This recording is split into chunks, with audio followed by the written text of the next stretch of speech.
kiis aan meel aan u dhigno aan la'nahay oo nagu cusub ayaa maxkamadda hor yaalla kiiskaasi muxuu yahay nin iska ladan oo ilaahay wax iska siiyey oo xoolihiisa iska haysta ayaa waxa uu arkabartay gabar iska ladan oo ilaahay waxay siiyey oo gurigeeda haysata oo lacagteeda haysata oo buuq ku jirin bay isbarteen ninkii gabadha waa guursaday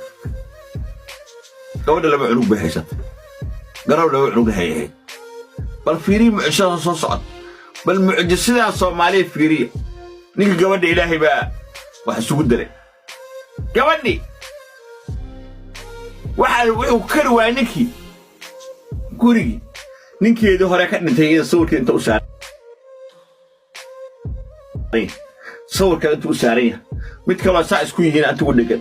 ninkeedii ka dhintay koofidiisii inta taala saddex suud oo leeyahay oo haysan ma